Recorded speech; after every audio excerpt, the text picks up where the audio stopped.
Hello everyone, स्वागत है आप सबका आपके अपने यूट्यूब चैनल बीएड कॉर्नर में। आज हम चर्चा करेंगे बाल्य अवस्था जीवन का अनोखा काल है कैसे। ये क्वेश्चन हमेशा आता है बीएड के एग्ज़ाम में, इसलिए मैंने विकास की अन्य अवस्थाओं को छोड़कर पहले इसके विषय में बात करना उचित समझा। ये एक तरह से नोट्स ही है, आप इसे अपनी कॉपी में उतार सकते हैं। और कोर्स 3 से संबंधित वीडियो देखने के लिए डिस्क्रिप्शन बॉक्स चेक करें।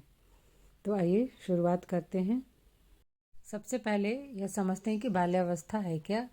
शैशवावस्था के बाद बाल्यावस्था आरंभ होता है और बाल्यावस्था को बालक का निर्माणकारी काल भी कहा जाता है, क्योंकि इस अवस्था में बालक में व्यक्तिगत, सामाजिक और शिक्षा संबंधी बहुत सी आदतें, व्यवहार, रुचियां एवं इच्छाओं के प्रतिरूप बनते हैं, जो कि लगभग स्थायी रूप धारण कर लेते हैं। इसलिए कहा भी जाता है कि जो शिक्षक इस अवस्था के बालकों को शिक्षा देते हैं, उन्हें बालकों की आधारभूत आवश्यकताओं, उनकी समस्याओं एवं उनकी परिस्थितियों की पूर्ण जानकारी होनी चाहिए, जो कि उनके व्यवहार को रूपांतरित और परिवर्तित करती है। कोल एवं ब्रूस ने बाल्यावस्था को जीवन का अनोखा काल बताया है और उन्होंने कहा है कि वास्तव में माता पिता के लिए इस अवस्था को समझना कठिन होता है, क्योंकि इस अवस्था में अनोखे परिवर्तन होते हैं बालकों में। जैसे कि 6 वर्ष की आयु में बालक का स्वभाव बहुत उग्र होता है और वह लगभग सब बातों का उत्तर ना या नहीं में देता है। 7 वर्ष की आयु में वह उदासीन हो जाता है और अकेला रहना पसंद करता है। 8 वर्ष की आयु में उसमें अन्य बालकों से सामाजिक संबंध स्थापित करने की भावना प्रबल होती जाती है और 9 to 12 ईयर्स तक की आयु में विद्यालय के प्रति उसमें कोई आकर्षण नहीं रह जाता है। वह कोई निश्चित कार्य या नियमित कार्य न करके रोमांचित कार्य करना चाहता है। इस अवस्था में जो गार्जियन होते हैं, पेरेंट्स होते हैं, उनके लिए भी अपने बालकों को समझना अत्यंत ही कठिन हो जाता है, उन्हें संभालना भी कठिन हो जाता है। बाल्यावस्था को उसकी कुछ विशेषताओं के कारण उसे जीवन का अनोखा काल कहा गया और साथ ही साथ विकास की सभी अवस्थाओं में सबसे महत्वपूर्ण भी माना गया है। हम देखेंगे बाल्यावस्था की कुछ विशेषताओं को। तो नंबर 1 है शारीरिक व मानसिक विकास में स्थिरता। 6 या 7 ईयर्स के आयु के बाद बालक के शारीरिक और मानसिक विकास में स्थिरता आ जाती है और वह स्थिरता उसकी शारीरिक व मानसिक शक्तियों को भी दृढ़ता प्रदान करती है, जिसके फलस्वरूप बालक का मस्तिष्क परिपक्व सा और वह स्वयं वयस्क सा जान पड़ता है और बड़ों की तरह बातें करता है। इस आयु के बच्चों को अक्सर कहा जाता है कि बूढ़े की तरह बात करते हैं। अगली विशेषता है मानसिक योग्यताओं का विकास। बाल्यावस्था में बालक की मानसिक योग्यताओं में निरंतर वृद्धि होती है। उनकी संवेदना और प्रत्यक्षीकरण की शक्तियों में भी वृद्धि होती है।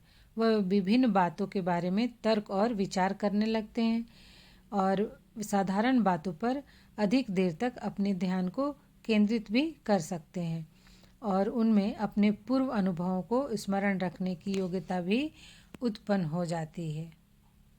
अगली विशेषता है प्रबल जिज्ञासा प्रवृत्ति। बालक की जिज्ञासा विशेष रूप से प्रबल होती है। वे जिन वस्तुओं के संपर्क में आते हैं उनके बारे में प्रश्न पूछकर हर तरह की जानकारी प्राप्त करना चाहते हैं। उनके ये प्रश्न शैशवावस्था के साधारण प्रश्नों के जैसे नहीं होते, बल्कि उनसे भिन्न होते हैं। शैशवावस्था में बच्चे हर चीज़ के विषय में पूछते हैं वह क्या है, किंतु बाल्यावस्था में बच्चे अब ये जानना चाहते कि ये ऐसे क्यों है, यह ऐसा कैसे हुआ, कब, क्यों, कैसे जानना चाहते हैं।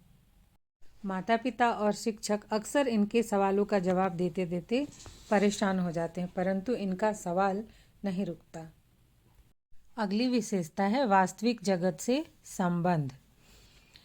इस अवस्था में बालक शैशवावस्था के काल्पनिक जगत का परित्याग करके वास्तविक जगत में प्रवेश करता है। वह उसकी प्रत्येक वस्तु से आकर्षित होकर उसका ज्ञान प्राप्त करना चाहता है, स्ट्रॉन्ग ने कहा है कि बालक अपने को अति विशाल संसार में पाता है और उसके बारे में जल्दी से जल्दी जानकारी प्राप्त करना चाहता है। अगली विशेषता है आत्मनिर्भरता की भावना। बाल्यावस्था में बालक शैशवावस्था की तरह अपने कार्यों के लिए दूसरे पर, बड़े लोगों पर आश्रित नहीं रहते, बल्कि वे शारीरिक एवं दैनिक कार्य खुद ही कर लेते हैं, जैसे नहाना धोना या कपड़े पहनना, स्कूल जाने की तैयारी करना, खाना खाना इत्यादि। अगली विशेषता है रचनात्मक कार्यों में रुचि। बाल्यावस्था में बालकों को रचनात्मक कार्य करना बहुत ही अच्छा लगता है। बालक बालिकाएं निर्माण कार्य करने में आनंद और संतोष का अनुभव करते हैं। लड़के लड़कियां अपनी अपनी रुचि के अनुसार विभिन्न प्रकार के कार्य करते हैं, जैसे गुलदस्ता बनाना या मकान बनाना या मिट्टी के खिलौने बनाना, रंगीन कागज़ से नाव बनाना, एरोप्लेन बनाना, कपड़े से फूल बनाना, लकड़ी की कोई वस्तु बनाना। उसी तरह से जो बालिकाएं होती हैं वो घर में ही कोई ना कोई कार्य करना चाहती हैं, जैसे सीना, पिरोना, कढ़ाई करना या गुड़िया बनाना इत्यादि। बाल्यावस्था में सभी बच्चे अपने कॉपी के पेज फाड़ फाड़ कर कभी नाव बनाते हैं, कभी एरोप्लेन बनाते हैं। उसी तरह से बालिकाएं गुड़िया से खेलने में व्यस्त रहती हैं, पुराने कपड़ों को फाड़कर गुड़िया के वस्त्र बनाती हैं। इस तरह के ये रचनात्मक कार्य करने में बहुत ही आनंद का अनुभव करते हैं। अगली विशेषता है संवेगों पर नियंत्रण। बाल्यावस्था में उनके बालकों के संवेगों में स्थिरता आ जाती है। बालक भय और क्रोध को नियंत्रित करना सीख लेते हैं। वे अपने माता पिता व अध्यापकों के सामने भी अपनी भावनाएं प्रकट करने में संकोच करते हैं। कई बार बोलने के बाद वो अपनी बात को कहते हैं। साथ ही यह भी सीख लेते हैं कि किसके सामने कौन सी भावना को व्यक्त करना लाभकारी हो सकता है। इस अवस्था में बालक अपने माता पिता को इसी समझ के कारण बहुत ही ब्लैकमेल करते हैं, अपनी जिद मनवाते हैं और अपनी बात मनवाते हैं। अगली विशेषता है सामाजिक गुणों का विकास। इस अवस्था में बालक विद्यालय के विद्यार्थियों और अपने समूह के सदस्यों के साथ अधिक समय बिताना पसंद करते हैं। और उनमें अनेक सामाजिक गुणों का भी विकास होता है, जैसे सहयोग की भावना, सद्भावना, सहनशीलता और आज्ञाकारिता की भावना। अगली विशेषता है सामूहिक प्रवृत्ति की प्रबलता। इस अवस्था में बालक अधिक से अधिक समय दूसरे बालकों के साथ व्यतीत करना चाहते हैं। वे किसी न किसी समूह का सदस्य बन जाते हैं, अर्थात बालकों में सामूहिक प्रवृत्ति प्रबल हो जाती है। बालक प्रायः अनिवार्य रूप से किसी न किसी समूह का सदस्य बन जाते हैं और खेल खेलने और ऐसे कार्य करने के लिए नियमित रूप से एकत्रित होते हैं जिसके बारे में बड़ी आयु के लोगों को कुछ भी नहीं बताया जाता। वो अपनी आयु के बच्चों के साथ ही एकत्र होकर विभिन्न प्रकार के खेल खेलना चाहते हैं। बाल्यावस्था की अगली विशेषता है नैतिक गुणों का विकास। इस अवस्था के आरंभ में ही बालक में नैतिक गुणों का विकास होने लगता है। 6, 7 या 8 वर्ष के बालकों में अच्छे बुरे के ज्ञान एवं न्यायपूर्ण व्यवहार, ईमानदारी और सामाजिक मूल्यों की भावना विकसित होने लगती है। अगली विशेषता है बहिर्मुखी व्यक्तित्व का विकास। तो जब बालक शैशवावस्था में होता है तो उसका व्यक्तित्व अंतर्मुखी होता है और वह एकांत प्रिय होता है और अपने में ही रुचि लेने वाला होता है। किंतु जब वह बाल्यावस्था में आता है तो उसका व्यक्तित्व बहिर्मुखी हो जाता है, क्योंकि उसकी रुचि बाह्य जगत में उत्पन्न हो जाती है। वह अन्य व्यक्तियों, वस्तुओं और कार्यों का अधिक से अधिक परिचय प्राप्त करना चाहता है। वह बाहर लोगों से मिलना जुलना, बातें करना अच्छा लगता है उसे। अगली विशेषता है संग्रह करने की प्रवृत्ति। बाल्यावस्था में ऐसा देखा गया है कि बालक और बालिकाओं दोनों में संग्रह करने की प्रवृत्ति बहुत ज़्यादा पाई जाती है। बालक विशेष रूप से कांच की गोलियां, विभिन्न प्रकार के टिकट, विभिन्न प्रकार के मशीनों के भाग और पत्थर के टुकड़ों का संचय करते हैं, और वहीं बालिकाओं में चित्रों, खिलौनों, गुड़ियों और कपड़ों के टुकड़ों का संग्रह करने की प्रवृत्ति पाई जाती है। अगली विशेषता है घूमने फिरने या भ्रमण की प्रवृत्ति। तो इस अवस्था में बालक में बिना किसी उद्देश्य के इधर उधर घूमने की प्रवृत्ति बहुत अधिक बढ़ जाती है। मनोवैज्ञानिक बट ने अपने अध्ययन के आधार पर बताया कि लगभग 9 ईयर्स के जो बालक होते हैं उनमें घूमने, बिना मतलब के घूमने और बिना छुट्टी लिए विद्यालय से भागने और आलस्यपूर्ण जीवन व्यतीत करने की आदतें सामान्य रूप से पाई जाती है। अगली विशेषता है सामूहिक खेलों में रुचि। इस अवस्था में बालक को सामूहिक खेलों में अत्यधिक रुचि हो जाती है। 6 या 7 वर्ष की आयु में छोटे समूह में और बहुत काफ़ी समय तक खेलते हैं।